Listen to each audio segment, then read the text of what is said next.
Good evening. Welcome back to the Washington Outsider Report on the Coalition Radio. For those new to the show, my name is Irina Zuckerman. I'm the editor-in-chief of the Washington Outsider. With us today is Giovanni Giacalone. He is a security consultant, a security expert for a number of Italy-based organizations as well as UK-based organizations. He'll tell us more about them.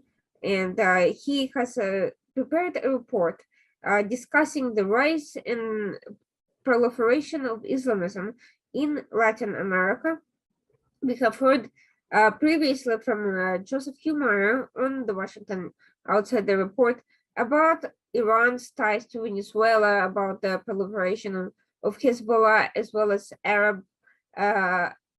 certain Arab sector movements, and how they've exploited political vulnerabilities and leftist movements and populism in Latin America. Today, we are going to discuss a little bit more about why they're using Latin America more for logistics than for terrorism. And we'll talk more about other types of Islamism, Al-Qaeda, Muslim Brotherhood, and we'll explore how these movements and ideologies coexist in the direction all of this is taking. Giovanni, the floor is yours. Please tell us a little about yourself, your background, and then briefly tell us about your discoveries in your report before I launch into my questions. My pleasure. Well, I have been working on Islamist extremism and organized crime for over a decade, and I am now the coordinator for the Latin America group at the International Team for the Study of Security, and I am at the Europe desk for the UK-based think tank Islamic Theology of Counterterrorism, and I am indeed in the at the Italian Team for Security, Terroristic Issues and Managing Emergencies, where which is based at Milan's Catholic University, and where I monitor Islamist extremism in Europe. Now, what I have been working on lately is we started this off with the Latin America group at the ITSS, is this Islamist extremism phenomenon that has been spreading in Latin America. With European Eye on Radicalization, we decided to publish a first report on the current situation, which is the one that we'll be discussing tonight. The thing is that when we decided to do this, we were well aware that we were talking about a huge phenomenon and a multi-layer phenomenon and very complex. But we also realized that there isn't really much discussion going on about this phenomenon. And there's a really good book that was published by my friend Maria Zuppello, who is a great investigative journalist based in Brazil. The title, it's only in Italian right now, but I really hope that at some point she will translate it, because I've read it like 3 times and it's just amazing, the investigative work that has been done. The title is Tropical Jihad ai Tropici, and she basically managed to provide a profile of every country, every Latin American country where Islamist extremism and jihadism are active. And I mean, the more you go over it, and the more you realize that we have a real problem there. But for some reason, when when we discuss Islamist extremism, we focus on the Middle East, we focus on Europe, which, okay, it makes sense. That's where most of the things have been going on. But what a lot of people don't understand is that there are things going on in Latin America. They have been going on for decades, and they're going on underground, and that's very, very risky. Okay, so indeed, it would take an encyclopedia to write about everything that's going on in Latin America, from Mexico all the way down to Chile. So what we decided to do with this first report, which I hope it will be the first of a series because of other reports, because there's a lot to talk about, is provide an overview of the current situation of the latest, let's put it that way, latest, if you will. And we decided to focus on three key areas and three key Islamist actors. Okay, because it would have been impossible to just deal with everything. So what we decided to do is first provide an overview. Okay, well, when we talk about Islamist extremism in Latin America, okay, what do we mean? For how long has this phenomenon been going on, and how did it change through time? So if it's okay, I will just provide a quick introduction on how it started, and then I will go into each of the three areas that we discussed in the report, which, by the way, can be downloaded at the European Eye for Radicalization website. So we all remember the terrorist attacks that occurred in Argentina in March of 1992 and in July of 1994 against the Israeli targets. So the Israeli embassy in Buenos Aires and the Jewish Community Center. And we all know that investigations led to Hezbollah and Iran. And this kind of makes me smile when I still hear some making comments such as, yeah, but Hezbollah is not a terrorist organization just because the United States blacklisted it, which unfortunately is what I read this afternoon in one of my social net. Yes. Oh, that's amazing, because first of all, Germany, Argentina, a number of other countries have since joined. Paraguay. How many countries need to blacklist it completely for this?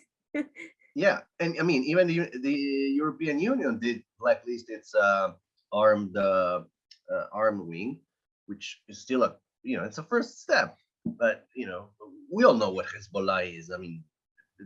We don't really need to debate about this. But yeah, you still do get comments like that. I see them all the time. And so and I'm surprised that it took so long for Argentina and Paraguay to to blacklist them. But yeah, with Latin America, and Islamist terrorism, we deal with Hezbollah because that's the organization that has been active for the longest time, since the early 1980s, after the Iranian Revolution, when Iran used Hezbollah as a network.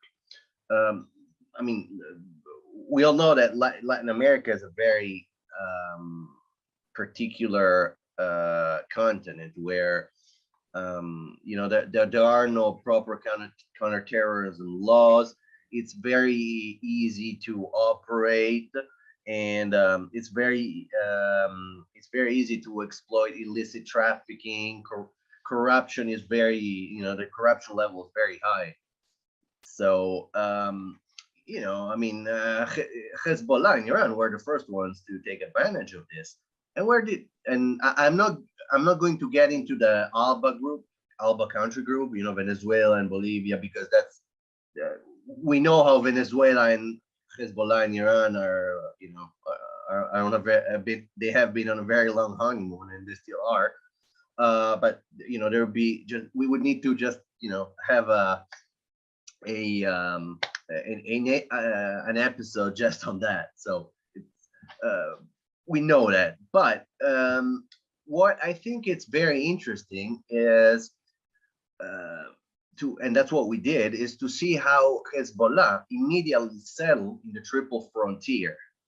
Now, the Triple Frontier is a tri-border area between Argentina, Brazil, and Paraguay.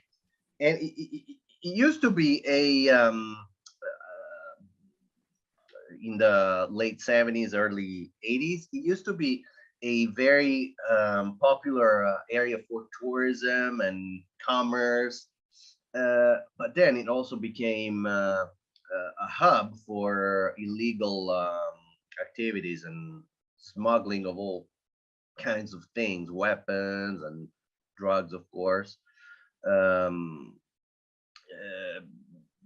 That's something that Iran and Hezbollah were very well aware of, and they exploited the local Lebanese community, for instance, the Shia Syrian community, to build their networks and to settle there. And they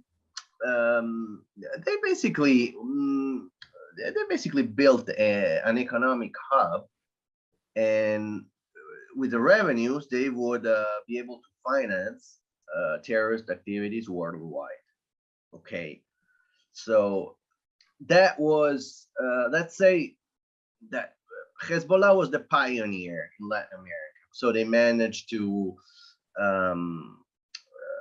infiltrate into other countries, such as we've said it, Venezuela, Bolivia, Argentina, Brazil. They're very present in Brazil, Paraguay, and it is not by case that the investigations related to the 1992 and 1994 terror attacks against Israeli and Jewish targets in Argentina led to the Triple Frontier, to Hezbollah and the Triple Frontier. So we need to let's keep this in mind, because Hezbollah will continuously come up when we talk about Islamist extremism in Latin America. However, it is not just Hezbollah, because what we have seen is that while Hezbollah did manage to expand all the way to Mexico, they were there for longer, so they had more time to, expand their presence and their relations. We have also seen other actors that have been active in the continent and in the Triple Frontier. For instance, we have heard about Al-Qaeda presence in the Triple Frontier. We've heard about Osama bin Laden and Khalid Sheikh Mohammed traveling to the Triple Frontier and visiting a mosque in Brazil in the 1990s. There isn't much about it, but there are traces. And I mean, we've seen other groups too. We have seen the Egyptian Islamic group. Everyone had some presence there, because Latin America offers a lot of many opportunities for fundraising, for illegal trafficking, but also for fake IDs, and not necessarily fake. You can get real ones too. So it's a good place to be in order to prepare activities in other parts of the world. So the first area that we went over was the Triple Frontier, but there are other two areas that we found pretty interesting. One, and a lot of people have no clue about this because you just don't hear about it. It's Trinidad and Tobago. Now, Trinidad and Tobago is it's a small dual island country in the Caribbean. And the thing is that despite it's I want to give you the precise number. It's less than 1,400,000 people. Well, they provided the jihadists in Syria and Iraq with around 240 foreign fighters. I mean, that's a lot. And there's a big question mark there. I mean, how is it possible that we got huge countries in Latin America. We got Brazil, we got Argentina, and they didn't reach these numbers. So how is it possible that we have over 240 foreign fighters going from Trinidad and Tobago to Syria and Iraq? Well, the thing is that in this case, Trinidad and Tobago has a very, very particular background in relation to Islamist extremism. First of all, because they were the local Muslims, which include immigrants from the Indian subcontinent, but also the local Black population that was influenced by the Malcolm X and Black Panthers ideology. The country has a heritage, an Islamic heritage that went political. It turned political in a very, very early stage. I don't know how many people, for instance, have ever heard about the coup, the attempted coup perpetrated by this group called Jamaat al-Muslimin in Trinidad and Tobago. And that took place in 1990.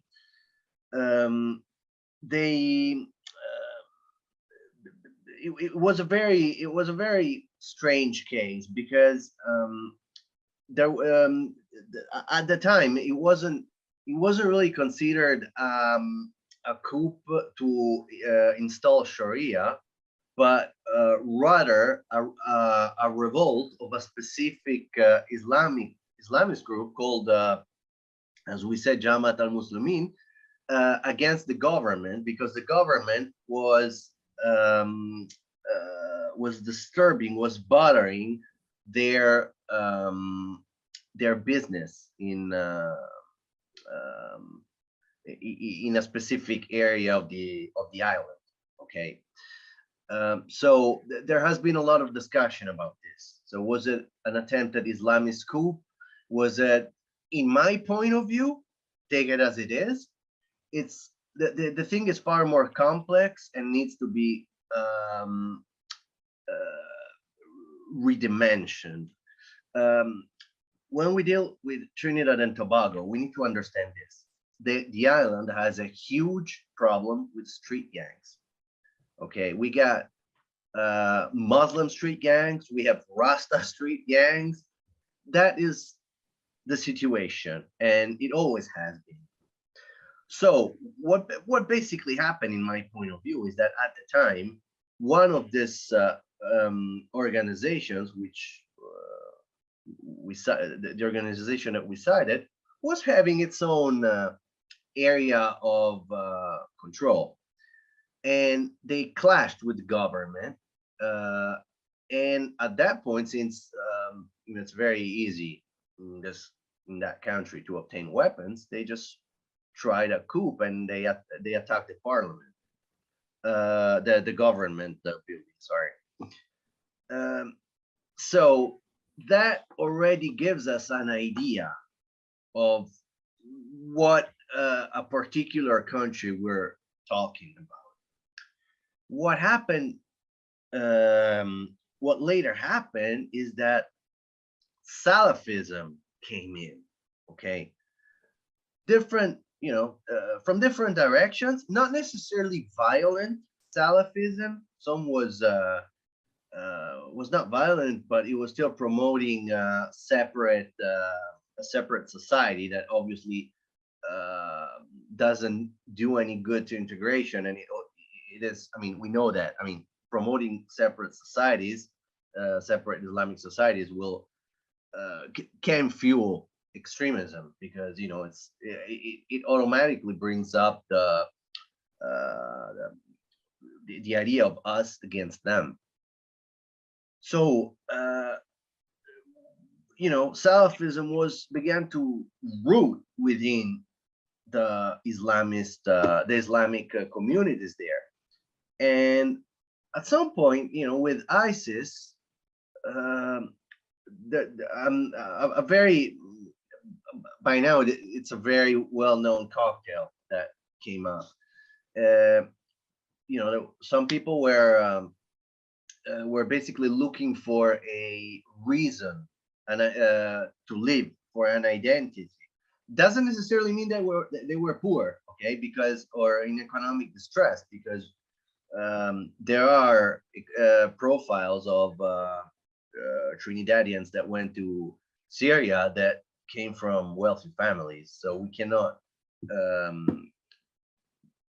we cannot say that it had an economic reason behind, but it surely had an identity problem and an ideological purpose. So what happened is that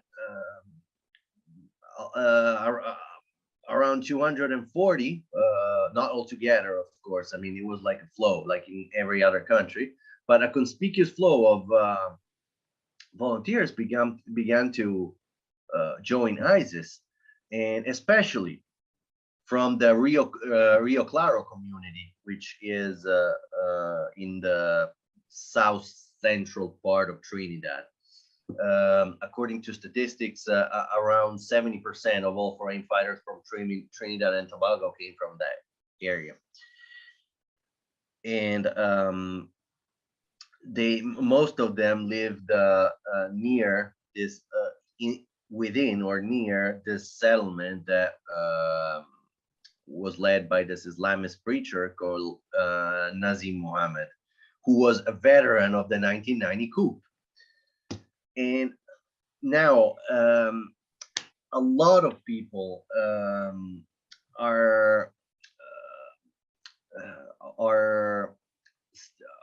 in Trinidad are concerned about this, because they say, what's going to happen? I mean, Trinidad and Tobago is a very small country. What if this phenomenon grows?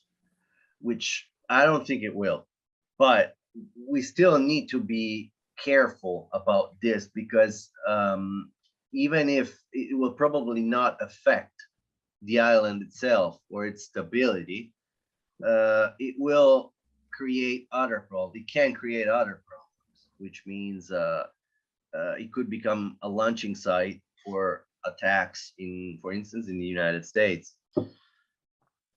And that was the second area we focused on. And then we decided to focus on political Islam. And in this third case, it's I'll tell you how the whole thing came out. I was monitoring what was going on in Peru, right? Because there was the case of an individual linked to Hezbollah that was arrested, and And then going through Maria's notes, I uh, I read about the presence of Jamaat Tabligh in Peru, and I was like, okay, what is the Jamaat the Tablighi Jamaat doing in Peru? I went and I took a look, and I realized that the Tablighi Jamaat was operating in an Amazon piece of land, which is near the border with Brazil and Colombia, and it's a place. I'll tell you the exact name in a second. It's in the Amazon basin. It's between the Italia and the Nanay rivers, and the place is called the Iquitos, and it's a very remote area. It's mostly fluvial economy, and it really, it really sounded strange to me that they had two mosques there.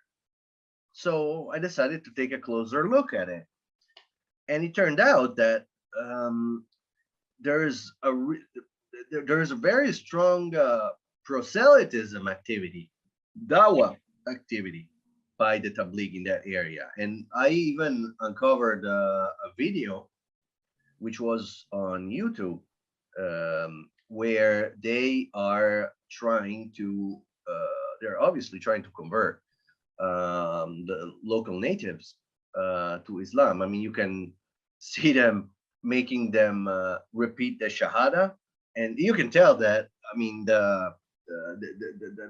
these people, they don't even know what they're repeating. You can tell. I mean, it's clear. You have kids, you have women just sitting there. Oh, maybe we can provide the link to the video. It's in the report, and it, it is very strange because you could expect this in.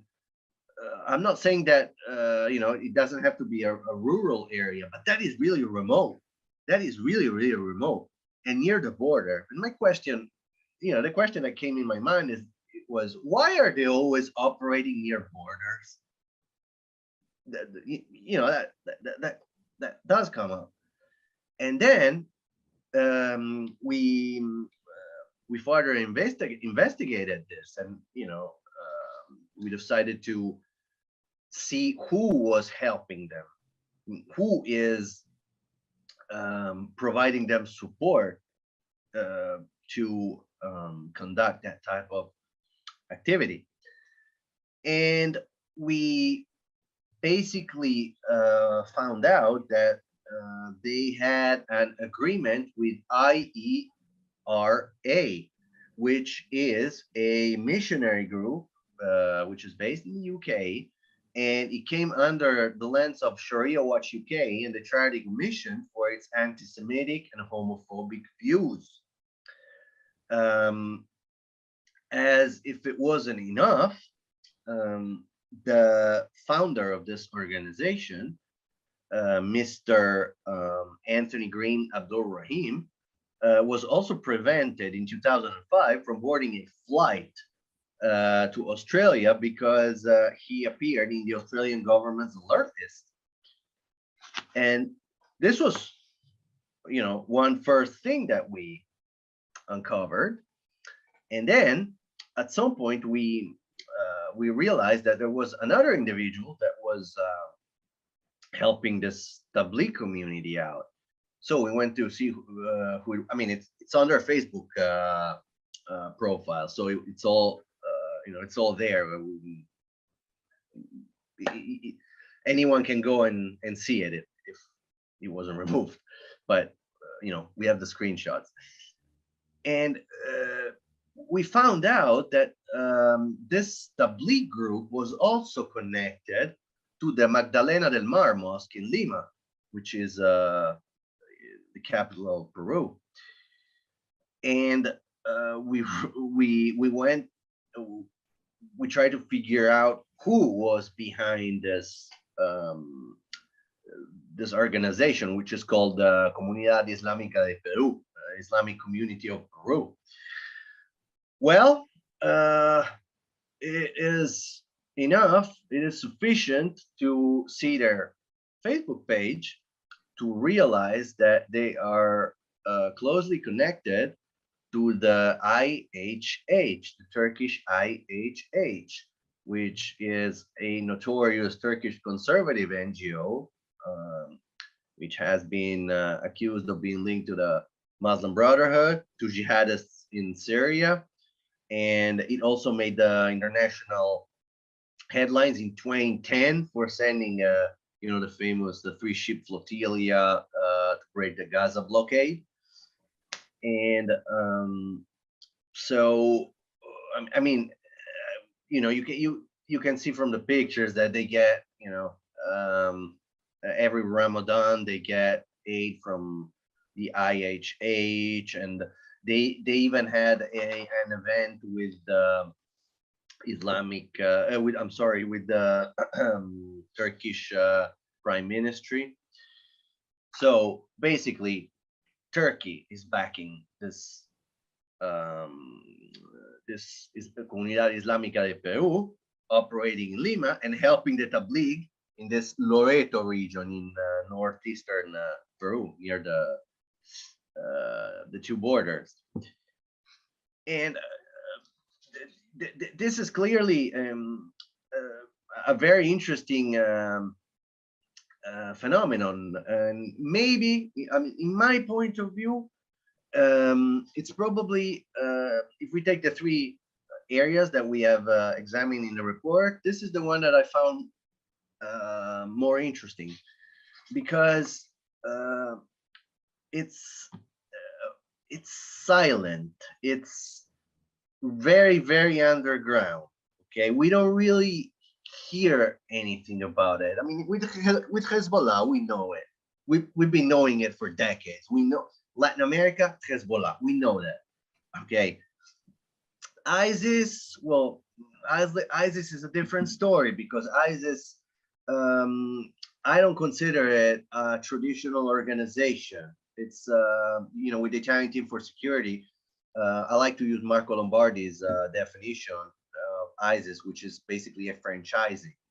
Okay, so anybody can just wake up one morning, decide to go stab people on the street, and then claim it for ISIS. Hezbollah is a whole different story. It's a very serious organization.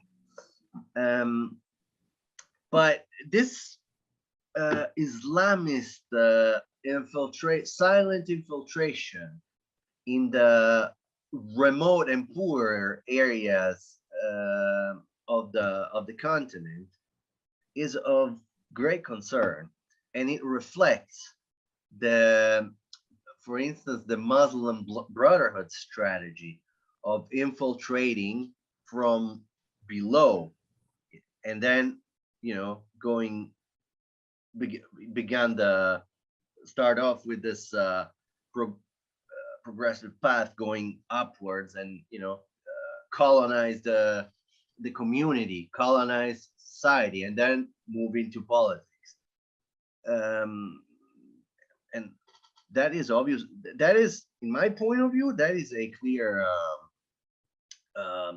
starting point. And again, we're talking about Peru here, but I can assure you that, for instance, if we move to Mexico or Brazil, we will see the same pattern. So, in conclusion, we have seen how we picked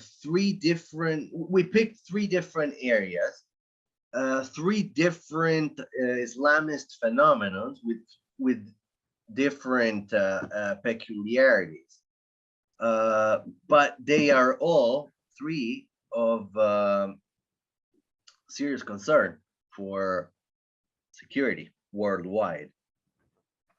And there's one thing that I would like to also to point out, and I was discussing this a few weeks back with Maria and three colleagues from the ITSS during a live broadcast, and we're saying, can Latin America be in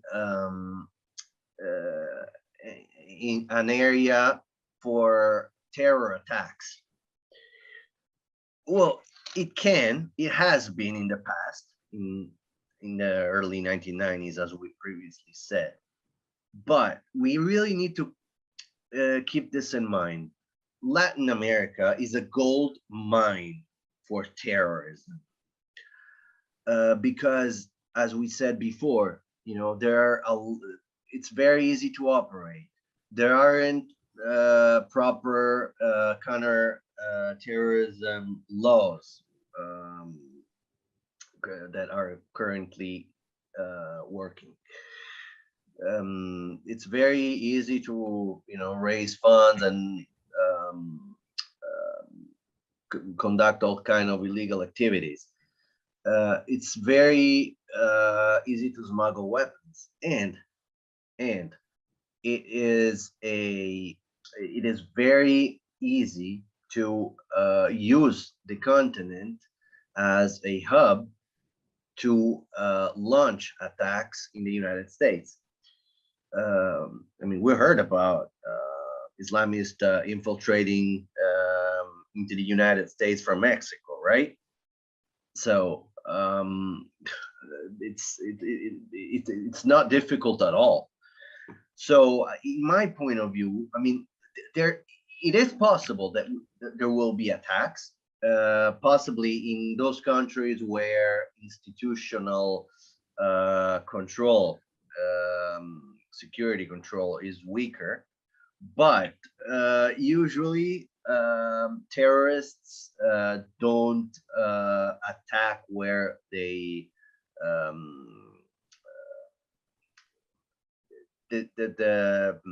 the territory where they proliferate, where they, if they find that a country is of good use to them, they're not going to conduct attacks there, because they want to keep a low profile and keep doing their business there. So however, it is very likely that they will keep on expanding, lobbying, not just on a community level, but politically, institutionally, like Hezbollah has been doing. And this needs to be carefully monitored.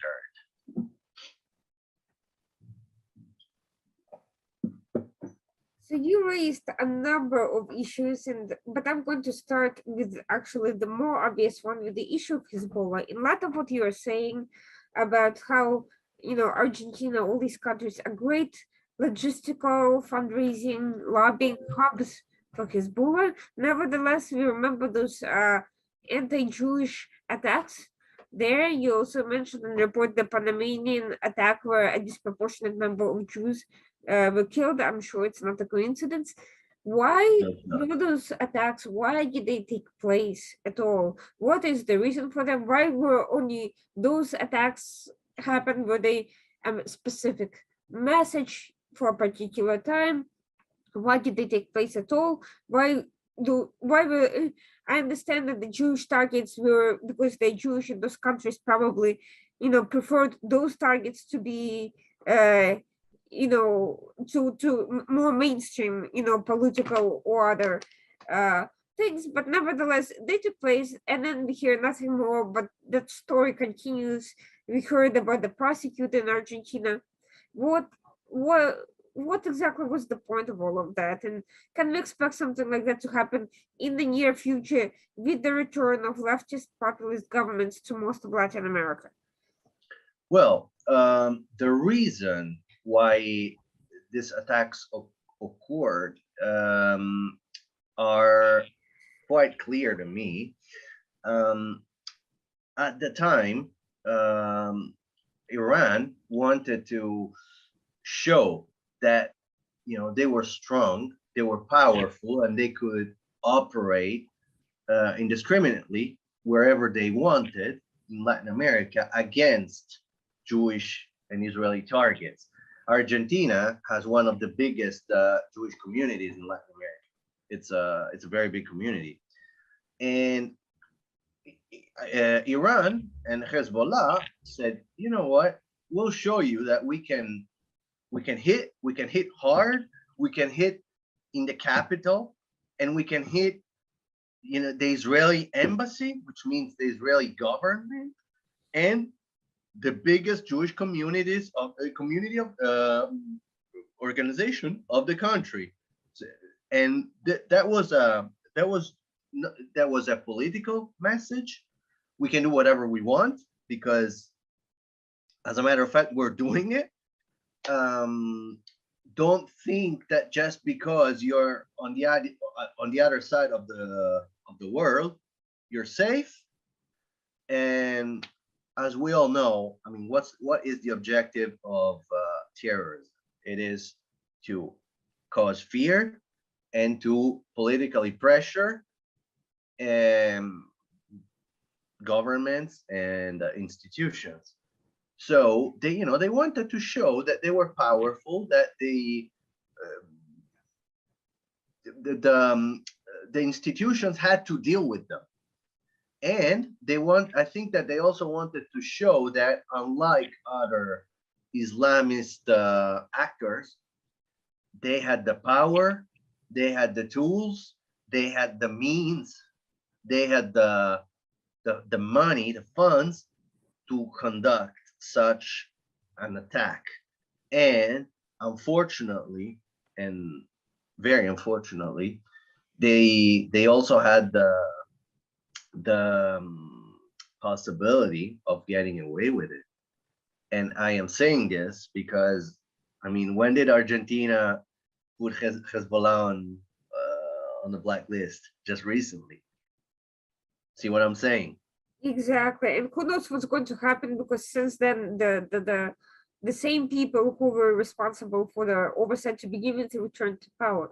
Now, I wanted to ask you something. In recent months, Iran was responsible for a series of attempted but failed assassinations against Israelis, including in Colombia, where due to Colombia's intelligence cooperation with Israel, that also failed. Now, that also may change if Colombia's current government loses the upcoming elections.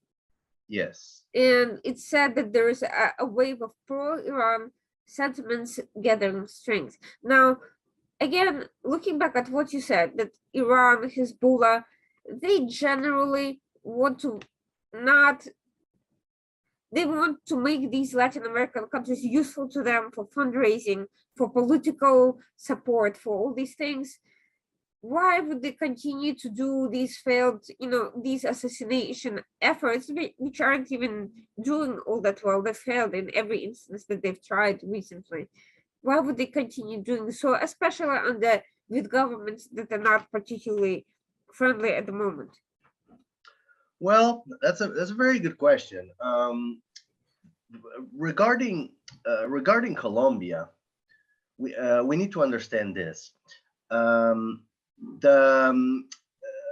The influence that Venezuela is having on Colombia is extremely important for in order to understand this increased activity of Islamists in Colombia. So if a government, I mean, Venezuela, we all know of its links with it's not links, it's basically very strong relations with Iran and Hezbollah.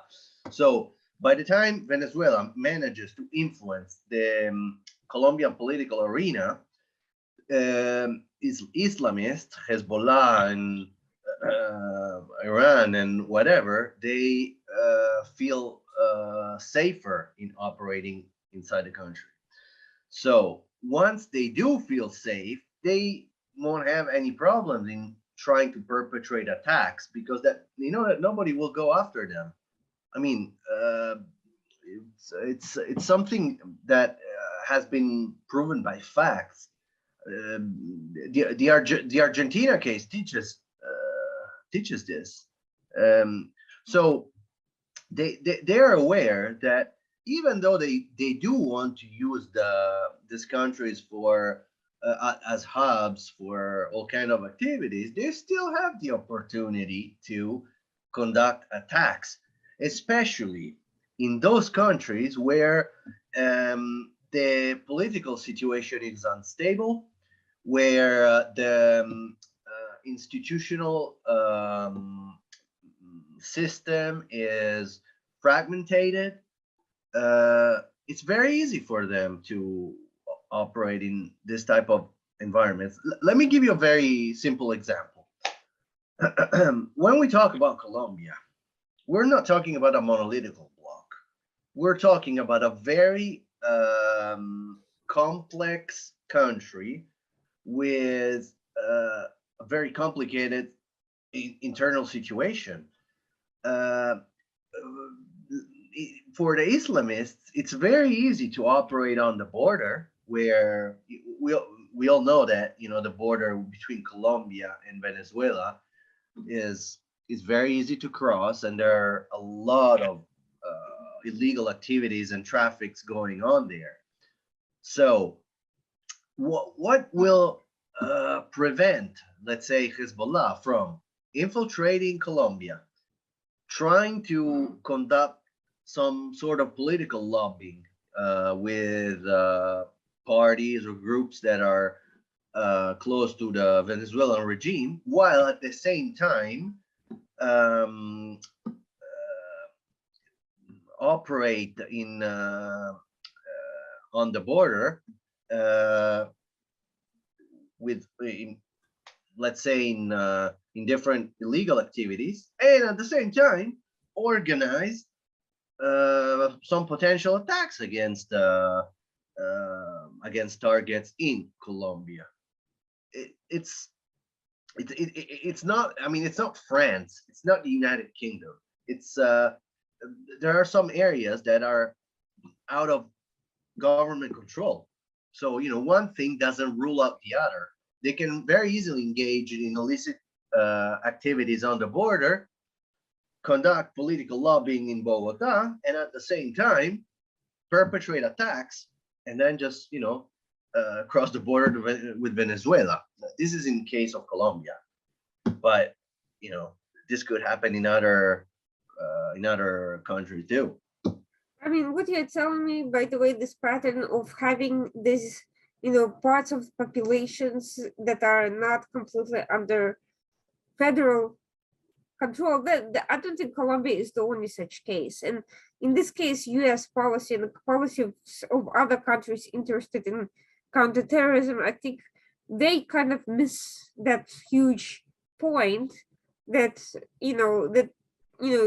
just having good relations with the capital, with the federal authorities is not sufficient, that the policies must be crafted in such a way as to exert federal control over those areas, or else, honestly, it will not do much good. We'll have a Tunisia scenario. Exactly. In all these places, and that brings me to the point you made earlier. You became curious why there's so much focus by all these countries on the board, by all these terrorist organizations, extremists, and so forth, on border areas. What exactly was your conclusion ultimately? Well, borders are key areas for all kind of illicit trafficking. We read reports every week of drug trafficking activities. Just a few weeks back, on the border between Colombia and Brazil, they found a load of cocaine because basically Brazilian traffickers were getting it from Colombia, and then they were moving it to the seaside where they would be loaded for Europe. And these things are all going on the borders. Illicit trafficking in border areas are are very, very well known, and they're also, I'm not going to say that they close a single eye. Most of the time, local authorities close both eyes, because let's say they they catch one boat, on some river, there are like other 50 that have gone through. So it's just to show that they're doing something. And it's not just drugs, it's weapons, it's all anything that you can possibly imagine. Human trafficking too. That's a big part of it. So borders are very sensitive places for this type of activities, and a, a lot of times, terror organizations are cutting deals with the narcos, for mutual interests. It happened in the Sahel region in Africa. Let's not forget that, for instance, Hezbollah was active in that type of business, the drug business, in the Bekaa Valley in Lebanon. Mhm. So, I wouldn't be surprised if, they're doing the same thing in Latin America. And how many serious criminal organizations do we have operating in Latin America? I'm just thinking about Brazil now, with Primeiro Comando da Capital, Comando Vermelho, and all this. These are two big criminal enterprises. They started off as gangs, in one case as a political gang, political militia, but now they're big criminal enterprises and with political connections. So obviously, they will be operating on the border, which they are, and they will be cutting deals with all those groups that are operative on the borders. We've seen it with the Triple Frontier. We've seen it with Hezbollah. We've seen it with Salafi jihadists, and we're seeing it. We're seeing it everywhere. I was just reading a report last week about potential links between Mexican narco cartels, like Los Zetas, and jihadists. Now, we're still working on that, but it's the fact that the actors have different background and different objectives doesn't mean that they cannot work together. It's the exact opposite. See what I mean? It's strange because one of the most open areas right now is the US border with Mexico.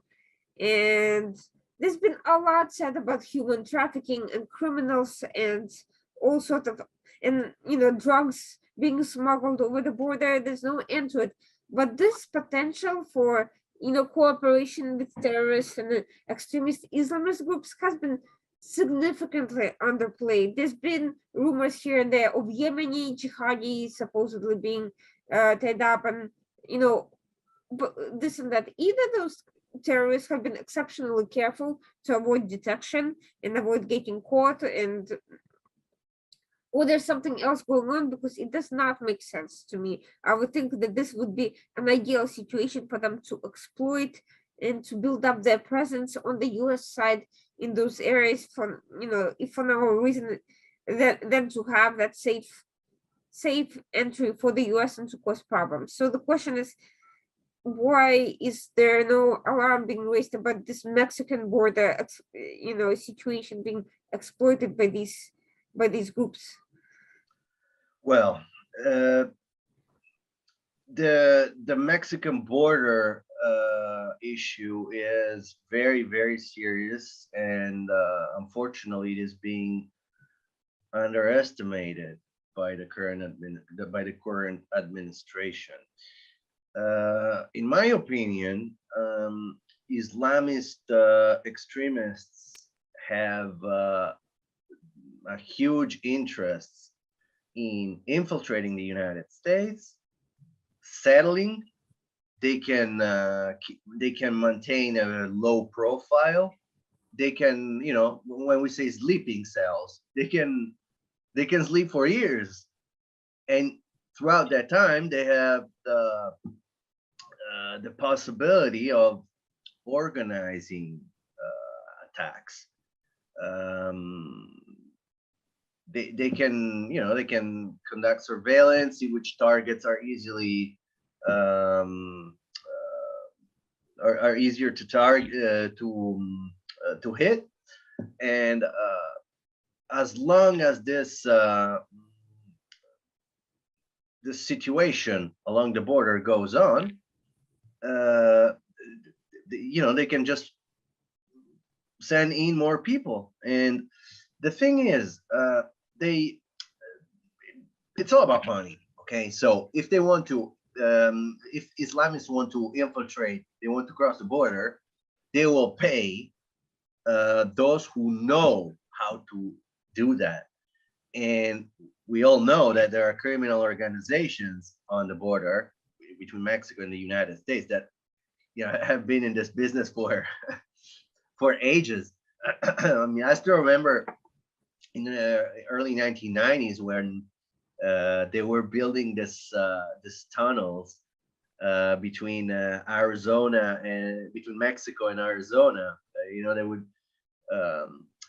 they would dig a tunnel from underneath a house in Mexico, and they would come up from underneath another house in the United States. So, and we're talking about decades ago. So you can just imagine how easy it is today, especially if we're without proper border control. So narcos, you know, they will just, you know, as long as they get paid, they will help anyone cross the border, and Islamists will take advantage of that. So it's a perfect match.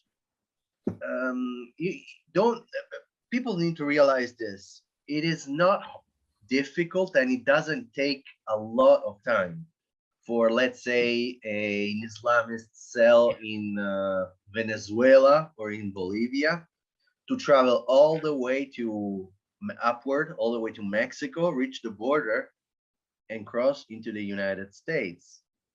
And I am quite sure that when they do that, they're not going to use standard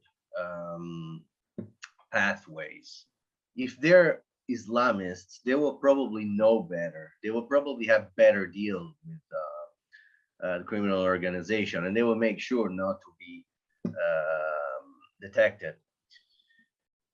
So if you know, if we don't implement a very serious border control, and, you know, we just let, you know, everything flow in, at some point, you know, the United States will pay the price for this, because at some point, this individuals will perpetrate attacks.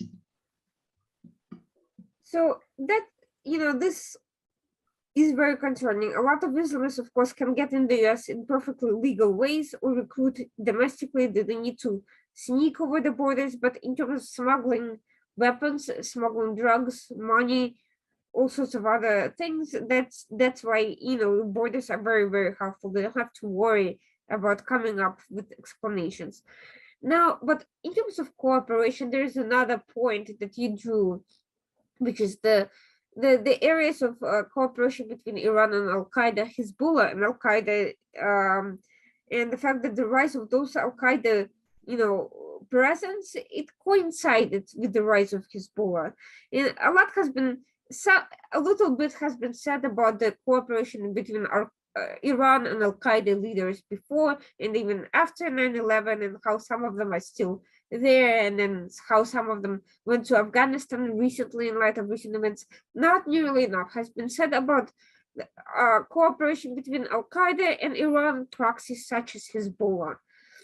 So I kind of want to look into about this a little more closely, because Latin America, as you pointed out, is exactly the area where there's not a lot of kind of counterterrorism and funding limitations. And so these groups can establish a presence away from prying eyes, away from scrutiny, the way they would, Middle East, there is a lot of scrutiny right now. This strengthen cooperations between GCC and other countries. In Lebanon, everybody knows what's going on there, but what what exactly is the nature of the relationship between Hezbollah operating in Latin America and this kind of Al Qaeda presence? And what do you think? What do you think is happening there? What is the dynamic that can be observed, if anything?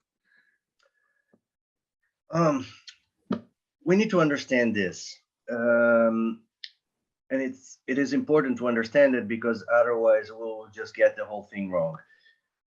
We must not make the mistake of thinking that since in Syria Al Qaeda and Hezbollah were on opposite fronts, that is a general rule. It does not work like that.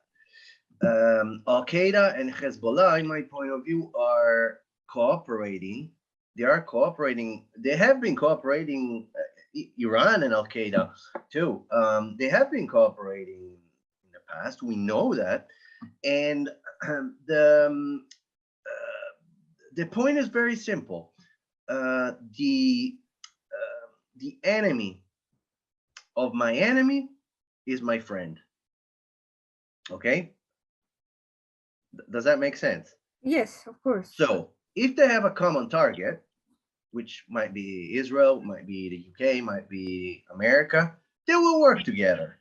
At the end of the day, it's not only a matter of ideology, which might, which might have some differences, but not really. I mean, I don't want to get into the theological doctrinal debate, but I mean, for instance, we know how the Iranian revolutionaries and the Muslim Brotherhood were very close to each other. So that's one thing we must keep in mind. But most important of all, we must understand this from a practical point of view. They have common objectives. They have a common cause, and they are going to help each other. They are going to cooperate with one another if the final goal is to target a common enemy. So we should not be surprised by this. We shouldn't be surprised if one day we will find, let's hope not, but if one day we will have a terror attack, let's say in Latin America, and we will find out that Shias and Salafi groups work together. We should, it's not something we should be surprised of, because it's a matter of a common enemy. I've heard too many times. No, but take Syria. They were on opposite sides, so they're never going to work together. That's not true. Think about Hamas. Who is Hamas supported by? Iran and Sunni networks too, Salafi networks too. I mean, we all know that. So it is, and why? Because they have a common enemy, which is Israel. So we should not be surprised about that. And Latin America is a very prosperous place for all these organizations to operate.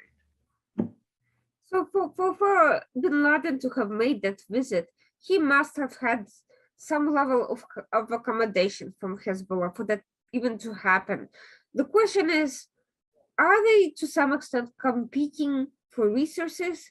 Are they competing for influences? And are they competing for recruitment material? In other words, targets for recruitment, whether within the indigenous populations, whoever else? Or is there some sort of an arrangement where they kind of have divided their turf so to speak, while cooperating on other matters, because it's hard for me to imagine something like Bin Laden paying a visit to there quietly, then going back to his activities, and then nothing else happening with Al Qaeda at all. It's hard for me to imagine that they just left or disappeared or died off. It's doesn't Yeah. seem realistic. So what's the actual picture here? Well, Hezbollah in Iran are already very well settled and they have strong roots. So um, they're still the boss in Latin America. They have strong relations with Venezuela. They are very well rooted in Bolivia. They are very well rooted in Brazil, in Ecuador. So I am quite sure that when Khalid Sheikh Mohammed and Bin Laden visited the Triple Frontier, they must have had some sort of support. And if it wasn't support, at least it was some some go ahead by the Shia groups. That's for sure. I mean, nothing goes on in the Triple Frontier without Hezbollah or Iran knowing it. That's a fact. We need to understand that different organizations might have different objectives. Now, in case of Iran and Hezbollah, we know that political lobbying and institutional relations that did go side to side with terror plotting were the priority. I mean, as the Islamist government in Iran went to power in 1979, they immediately started working on Latin America. So that's one thing. Regarding Al Qaeda, I believe that they have networks, that they have good networks that are operating, but they are also they're also quite silent because they are probably still planning to use their networks for activities that are not directed towards attacks. I am quite sure, and from what we're seeing, it goes in that direction. I'm quite sure that Islamist groups such as the Turkish, the ones related to the Turkish Muslim Brotherhood, are operating on a community level and on a lower political level too, as we're seeing in Peru. I am seeing the Tablighi Jamaat operate in various areas of Latin America to conquer hearts and minds, as we say. I will also bring ISIS into this, but with a different mechanism. ISIS does have supporters in Latin America. We've seen it. We've seen it in Brazil. We've seen in 2016, the hashtag Operation Hashtag brought to the arrest of several individuals that formed a poorly organized cell, but that was planning to perpetrate attacks during the Summer Olympics. And they were ISIS supporters, but that doesn't mean that they're any less dangerous. In some way, they could actually be far more dangerous because they are harder to detect and prevent. But I believe that each Islamist actor is operating in its own way, according to its own possibilities and objectives. Now, is there some sort of agreement? Yes and no. I don't see a type of agreement like we would think with for instance, with the narco cartels, that they're very organized when it gets to sharing, splitting territory. But I think that, for instance, if some Salafi jihadist group is operating in an area where the Hezbollah network is extended and rooted, I don't think that they will intervene and tell them, no. I mean, clearly, unless they, but by doing something, they will create, they will pose a threat to Hezbollah's interests or activity in that area. But I mean, if they ever decide to plan something on an organizational level, I pretty much believe that they're going to talk before. In case of ISIS, things might be slightly different, because in case of ISIS, a lot of times the attacks that that the organization, the group perpetrate is spontaneous. So as we've seen it with Operation Hashtag, they just get, they just can't, they can simply, get together and decide to shoot somewhere and without anyone knowing. But that is a different phenomenon. It's on a different level. It's a much smaller level. And I was surprised that they were actually prevented, because it's not something that must be given for granted. Once again, in Latin America, counterterrorism laws are not, they're just not there most of the time. So a lot of these groups are simply operating because they're not considered terrorist groups, and they have a lot of space to move into. So that brings us to groups like Hamas and groups like the Turkish IHH that are operating. Hamas is, you said, raising political support for its anti-Israel activities in Latin America, of all places. IHH is combining humanitarian and recruitment activity. It seems to be operating very much by Turkish standard in Africa, basically exploiting local resources while indoctrinating and recruiting people. And has there been any change in that level of activity since Turkey went on a charm offensive around the world, trying to supposedly make peace with everybody, reestablish relations with Israel? We've seen it work both ways. On the one hand, Turkey is officially condemning terrorist attacks inside Israel.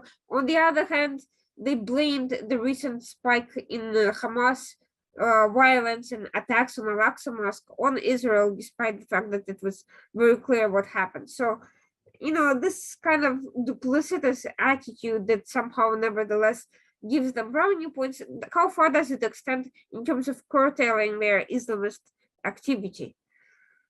Well, one thing is what they say, and another thing is what they do. The best way to get an idea is to follow their activity, and I mean, it's obvious what the activity is. If the IHH, which said that we previously said what the IHH is, what the links, what are the connection that the IHH has with Islamists in Syria, with the Muslim Brotherhood, with Hamas in Gaza, and they're still free to operate in Latin America or wherever it is. Then it means that there's still something going on. And considering the fact that that community that we have exposed in Lima was also active in pro-Palestinian demonstrations in Peru, should give us a very clear picture of what's really going on. So it's just simple fact that they are still operating side to side with Palestinian extremism. So it's not, again, it's not what the Turkish government wants to show or what it says. It's what it does. What we're seeing with our own eyes, and that's the. I don't think that this is just this is just part of the story, but I am quite sure that if we keep on digging, we'll find more. And Turkey will keep on condemning terrorist attacks in Israel. Turkey will keep on saying that they want to do peace, but Turkey will keep on having its IHH infiltrating and working wherever they can. So that's what it is. So if in Africa we could say that Turkey has a strategic interest in the Horn of Africa as well as Northern African countries and resources, what are its interests in Latin America? What is it hoping to gain? Well,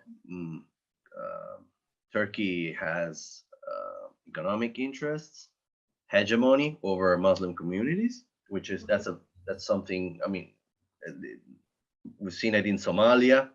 So it's hegemony. It's worldwide hegemony.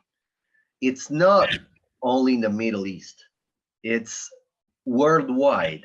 So if they're operating in Peru, it's because they have a plan in that country. If they're operating in Brazil, it's because they have a plan for that country. And at the end of the game, it's hegemony over Islamic communities. Latin America is has a growing Islamic presence. There are areas where you cannot possibly imagine where Islam is growing. For instance, Chiapas, San Cristobal de las Casas. There are several mosques there. I mean, why would someone want to build a mosque? I mean, we're not talking about Mexico City or I don't know, Veracruz. We're talking about a very remote and poor area near the border with Guatemala. So why?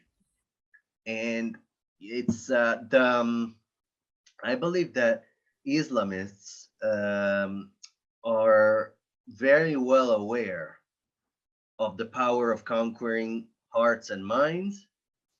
And that's what they're doing. That's why they're targeting these communities. At the same time, they have the tools and the money to infiltrate political and economic establishments in these countries.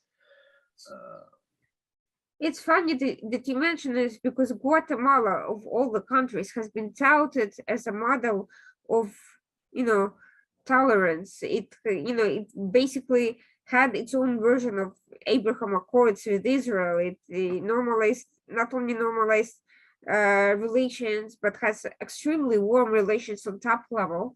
And yet you're having this problem in poor indigenous border areas that's growing, that's likely to cause long-term political pushback against these very policies that no one, neither Israel nor the United States is paying any attention to. And that makes me wonder about the quality of all these political arrangements if long-term issues are not being taken care of, and when it's only personalities that have had a good relationship with Israel that are being involved in the process, and it's not really being downstreamed to the rest of the country. I mean, and how stable are those are these arrangements to begin with? Well, how stable are these arrangements and how stable are these governments? I would say um, it is uh, it is very risky to excuse me. It is very risky to focus only on political agreements when we lose track of what the local Muslim communities are doing. Because if let's say that there's a growing presence of Muslims, and these communities become heavily politicized by specific groups, this will have an impact on government agreements with um, with foreign countries.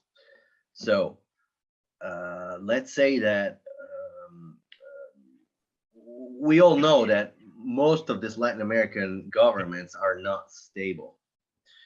So an agreement with a government that is not stable and with a Muslim community that is heavily infiltrated by Islamist ideology doesn't have any prosperous uh,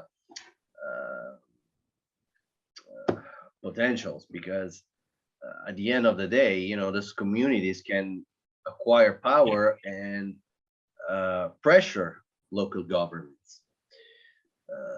And so there should be a lot of concern about who is funding those mosques, who is um, organizing their activities, what are even the literature, what kind of literature are they spreading?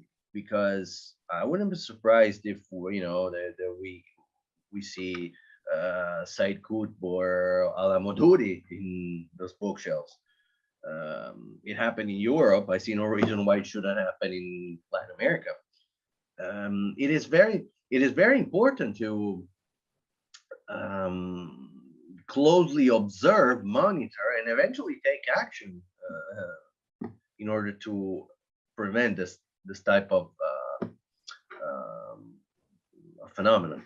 But let's be honest with ourselves. We couldn't even prevent this in Europe, which has a far more stable and aware network where you have, most mosques, I would say, controlled by Muslim Brotherhood and or, Hezbollah linked entities in various forms. Yes. And, all efforts to shut them down don't really have much effect because they rename themselves and reopen under some other, or after some cosmetic changes to satisfy law enforcement requirements, and there's no real investment in long-term work in these second third generation communities. Really, they're basically no-go zones as far as law enforcement concerned. They're not involved, and even the communities themselves have trouble. They're not being listened to necessarily because governments make political arrangements with the radicals, even if it harms the locals, other members of those communities. So if this is what we're having in Europe, how can we possibly expect the situation in Latin America to be better or even equal to? It's probably significantly worse. Absolutely, absolutely. And that's a very good point, because as we know it, the Islamist organization know that too. They know that it's the doors are not just open; they're fully open. There are no doors. They can, and that's why they're operating, and that's why they're operating in silence, because they. You're right. I mean, if we couldn't prevent it in Europe, how could we prevent it there? It's you can these countries with very limited governmental control, with very widespread corruption, with porous borders, with all kind of it's like a free go zone. Um, how can we how can we even think about preventing this? But the thing is that we do need to start from somewhere. Um, I I I think that the threat posed by Islamist extremism, by its infiltration in Latin America, has been very strongly underestimated. And it's not something that we will realize in a year or two from now. It's it's a phenomenon that it's it's much longer. I mean, if we look back, okay, let's take a look back, and we think about the 1980s, early 1990s, where we only heard about Hezbollah. What has changed since then? I mean, have things gotten worse? Yes, they have, no doubt about that. I've heard some say, oh yeah, but there were only two attacks. Yeah, there were only two attacks because uh, they they didn't want to they, they didn't want to perpetrate more attacks, but when they wanted to, they did it, and they hit big. So if the fact that we did not we did not experience any other attacks of that level should only make us more worried, because this means that there is really something big going on underground.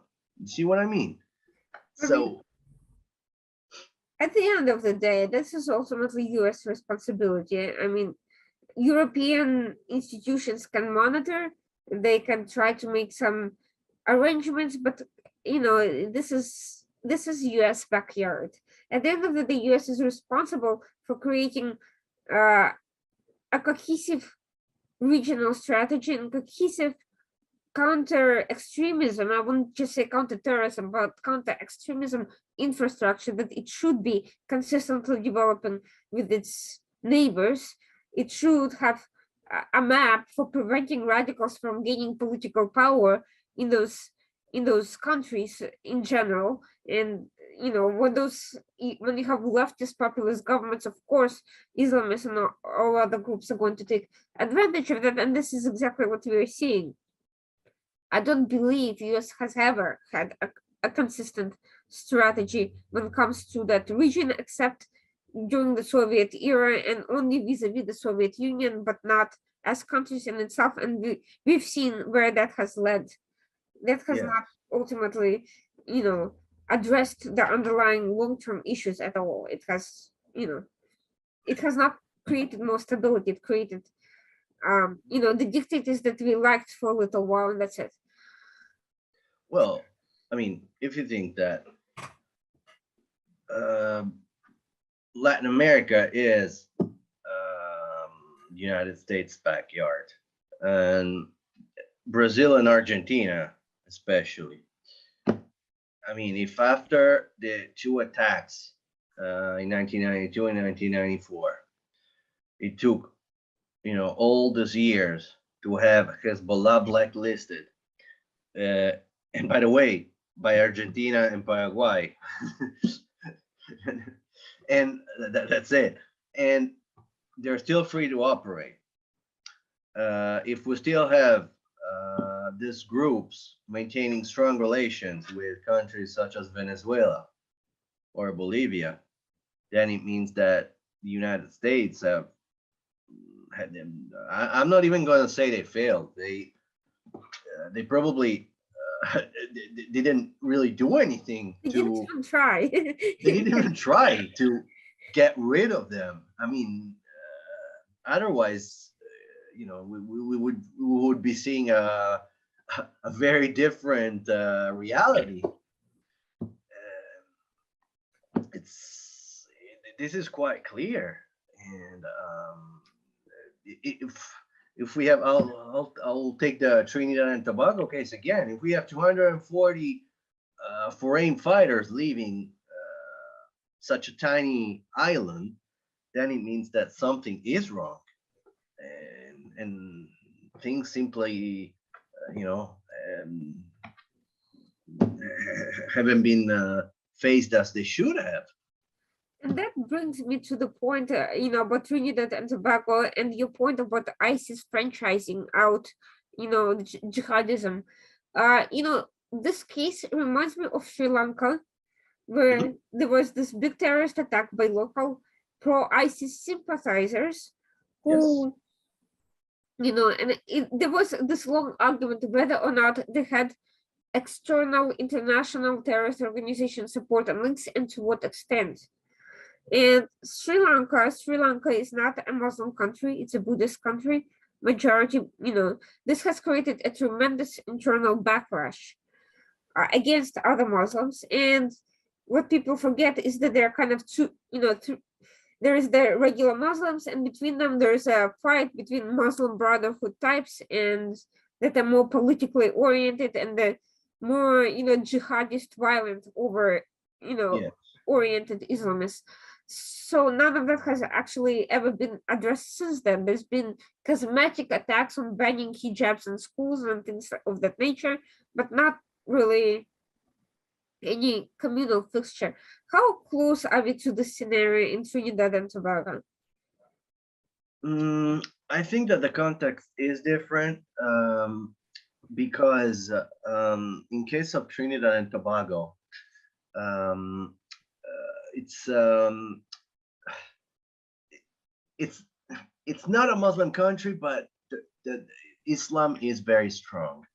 If in 1990 they managed to have a group that attempted a coup, then it's something that we just simply need to be aware of, and that's a matter of fact.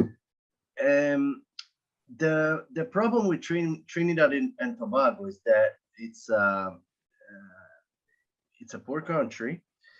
It's a country that is very, very sensitive to Islamist ideology in its various forms, as we have seen, because we have seen the Black Panther, Black Islamist movement finding a fertile soil there.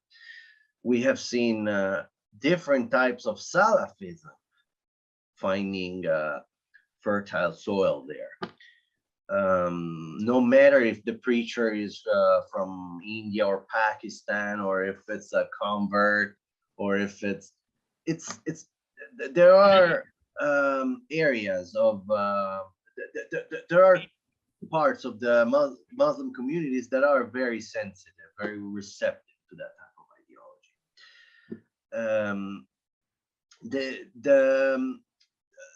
The fact that some of the older members of the community that were indicated by local investigators as ISIS supporters were involved in the 1990 coup gives us a precise idea of the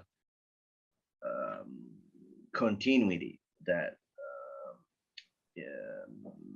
is there between, what within the Islamic community. The case of Sri Lanka, I don't really know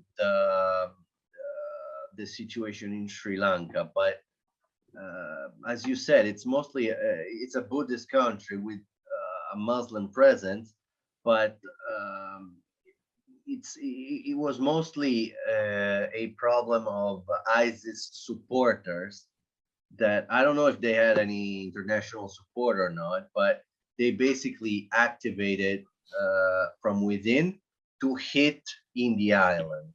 In Trinidad, they did not hit they did not plan to perpetrate attacks there. It was more like a jihadist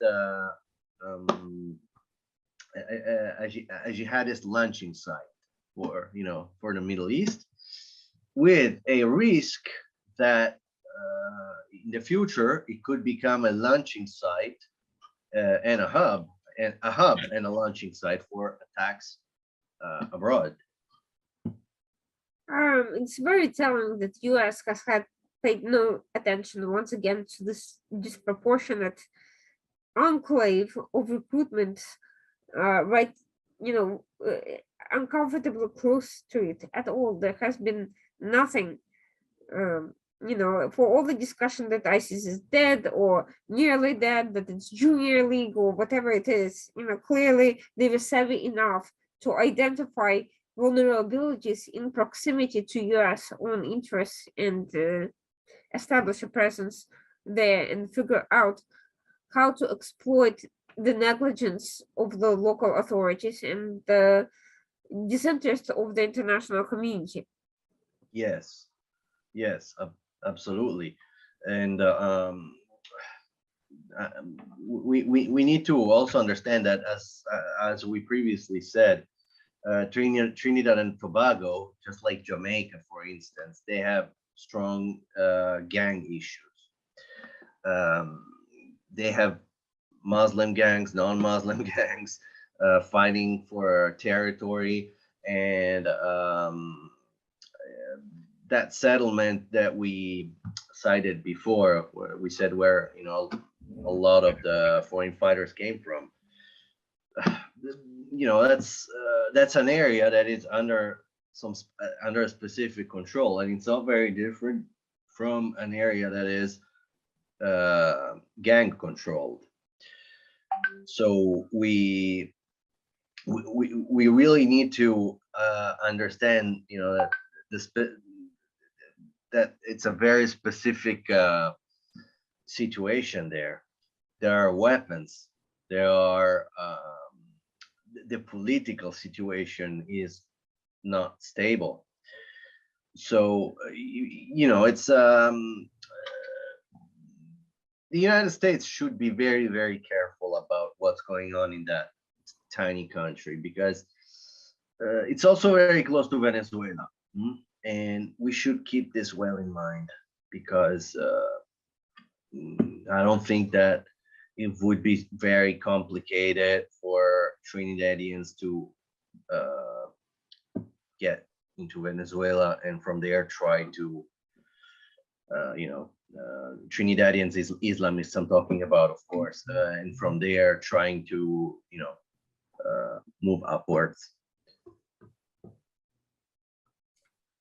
That all of that leaves me with an impression that there is a lot of work to do, a lot of coordination, a lot of information gathering, because still there are too many questions for my taste that are left unanswered. We don't have clear mechanisms for gathering information outside the better known Hezbollah connections, only because Hezbollah is not even bothering to hide them. They're pretty open about their activity. With anything where there's any effort to hide it, we don't seem to have any clear information about the level of penetration, the institutional mechanisms, the funding mechanisms, the channels, the specific, this is right next door. We should know by name every channel of funding, And we don't. channel of contraband, and channel of communication, channel of physical transportation. All of this information should be readily available, and we seem to have lacking intelligence infrastructure, much less political infrastructure, to even have a basis of assessing the level of threat we are dealing with. This is not a comforting thought. Absolutely, it is not. And there are countries where it's very difficult to obtain reliable intelligence. I'm thinking about Venezuela. I'm thinking about Bolivia. I'm thinking about Nicaragua. And you can only possibly imagine, how is easy for potential terrorist actors to plan activities from these countries. And we should, we should be very, very careful about this. The another big issue is the borders, as we've previously said. I mean, when we think about the concept of border, we need to realize that it is not like, for instance, it is in Europe, let's say. When we talk about borders in Latin America, we need to understand that they're often very, very, they're extended borders. I mean, think about Brazil, for instance, the border between Brazil and Colombia, or Brazil and Peru, Argentina and Chile. And the fact that it is very easy to cross borders. I mean, sometimes, we think about, like going up from Colombia all the way to Mexico, and, there are plenty of countries that, need to be crossed, like Panama, Costa Rica, Nicaragua, but it is very, very easy to go through. So that is a key point in my point of view, because it is not just a matter of countries that where terrorists have easy action, but it is also a matter of porous borders, and they can easily cross from one side to the other. And the way to the United States, it's shorter than many might think. And there's an issue with the U.S. border too. I mean, you know that better than me. I mean, with what's going on with Mexico, with the border with the border with Mexico.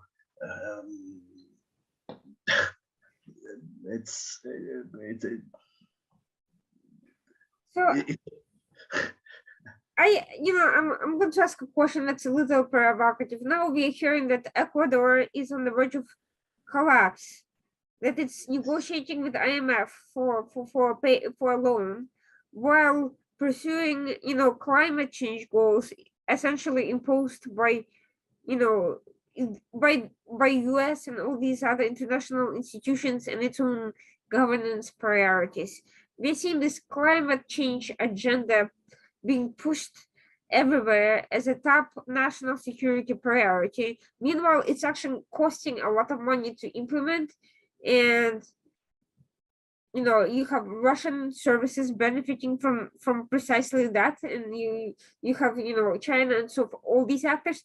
But this fact of imposing this climate change agenda financially burdensome to poor countries and bringing them to that point of collapse, that must also make it extremely expensive to maintain any sort of security infrastructure simultaneously to that. Oh yes, absolutely. And it's not the first time that we hear about this. And if I recall well, Ecuador it's not the first time that Ecuador has these kinds of problems. It's expensive, and they don't have the structures for it. I mean, it's how much money has been spent in implementation of security in those countries. I mean, have we really seen any results? Not really. Governments change, economic situations can change, but why are we still seeing such organization still operating? I mean, we need to ponder about this. It's a very it's a very difficult situation, because by now these groups are rooted within these countries on multiple levels, and it's it takes much more than that to actually obtain any type of result, and it takes time, even with the proper measures. And We have seen that the climate change kind of obsession take place, almost replace all national security considerations, especially in smaller countries that cannot fully afford full dedication to one or the other. And we have seen recently even the Taliban try to obtain legitimacy by claiming using environmentalism and climate change as an excuse for limiting women's driving. yes. So what's not to say that all these, Islamist groups in Latin America are not going to jump on board of this particular agenda as a way to latch on to the fad that makes them comfortable to Western leftists and basically earn their own authority, legitimacy by cooperating on issues that are, you know, that are basically straw men, but nevertheless taking up significant resources, giving away to, I'm just going to bluntly say it, launder money effectively, legally, and disperse it to various groups. What's not to say that this is not their next political lobbying move to become, climate change activists and to disguise jihad as a climate change, Well, I mean, everything is possible. In Europe, we have seen Islamists going hand to hand with left-wing groups that, feminist left-wing groups, LGTB groups, which, you just, when you see it, you're like, how is this possible? I mean, Muslim Brotherhood related individuals maintaining political relations with progressive left.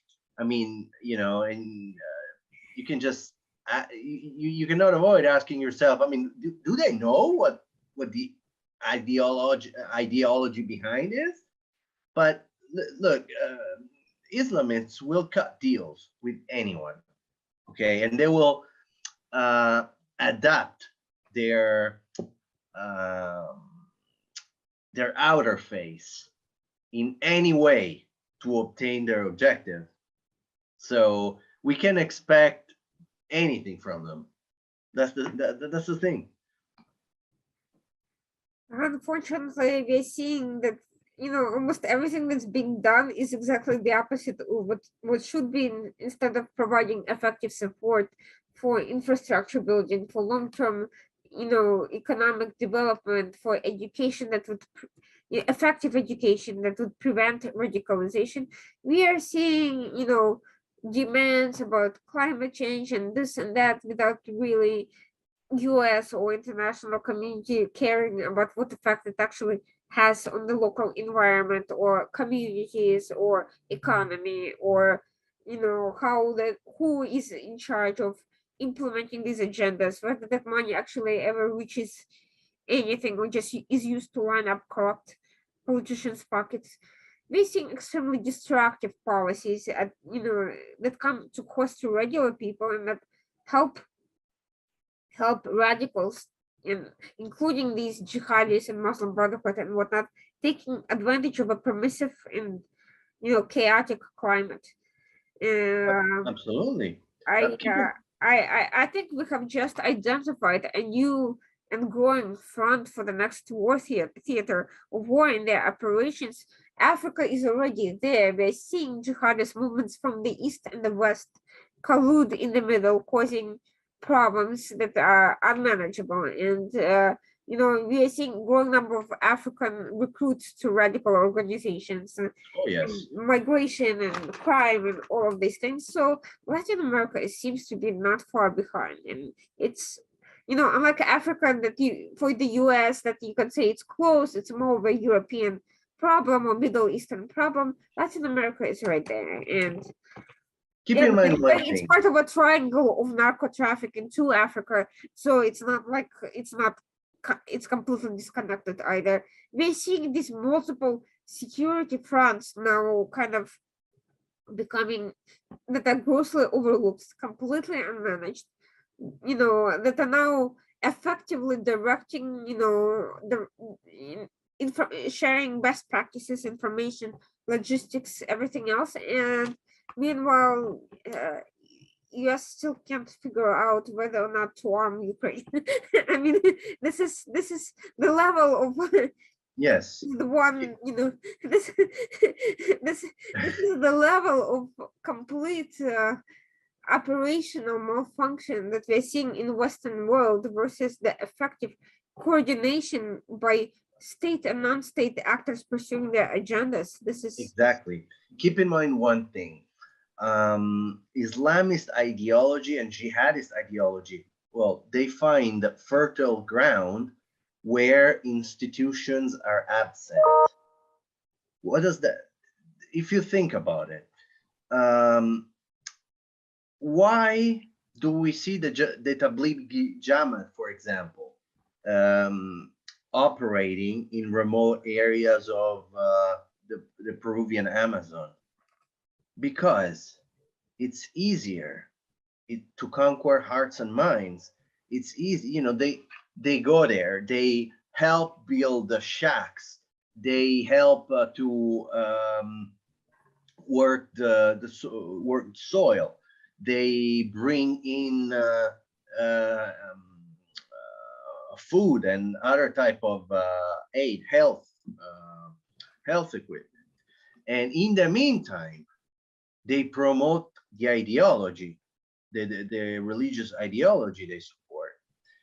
And I mean, I'm referring to this specific area because that's the one we examine now, but there are others too in other parts of Latin America. What does this mean? This means that these organizations are not just operating randomly. They know exactly what to do and where to do it, and this means that that it's all very well planned. I mean, who would want to go there honestly as a missionary? I mean, I do understand that missionary work requires going to remote and troubled areas, but in this case, it is very clear what they're doing.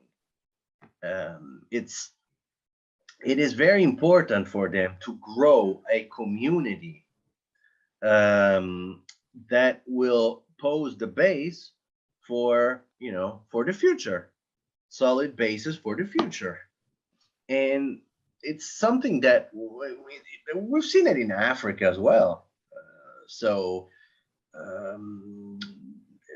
again, while we are confused about what to do, even on obvious issues, they have very clear, their objectives, and they have everything, they have everything clear, and they know what they're doing, and that is not, a good starting point at all.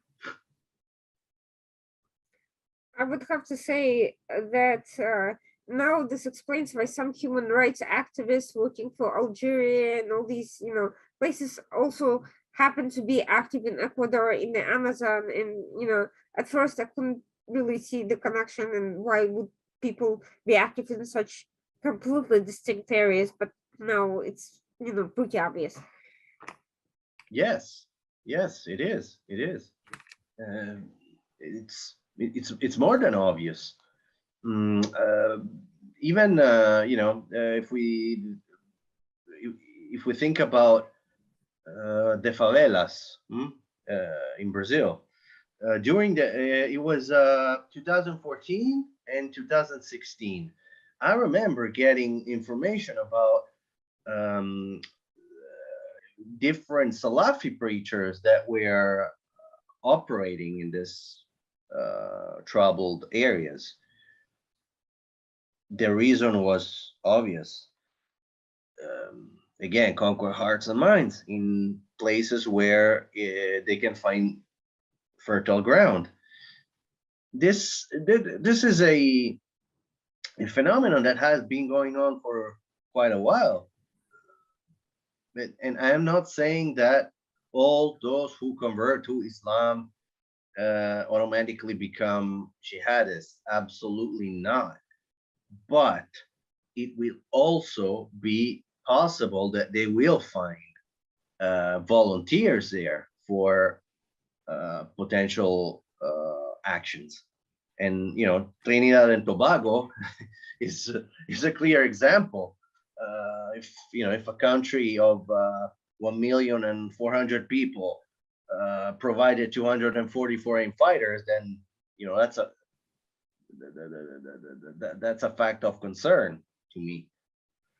Well, all of that has provided us not only a very clear warning sign about what's happening in a very overlooked and under surveilled region, but a roadmap to follow for exploring future issues, keeping an eye on what's already there, trying to find out more information about identified vulnerabilities that are not nearly as well known as they should be, and crafting cohesive policies that could address these issues. Unfortunately, that's not likely to happen in the next 2 years, but hopefully after that things may finally start to change. And meanwhile, these conversations need to continue happening.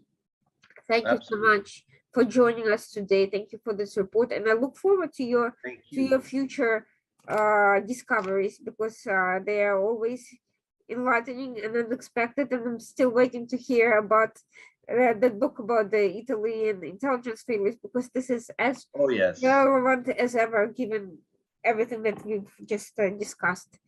Thank you, and for everyone watching the Washington Outsider Report, have a great night. Thank you for joining, and see you next week, same time, 9 p.m. Eastern Standard. Thank you very much.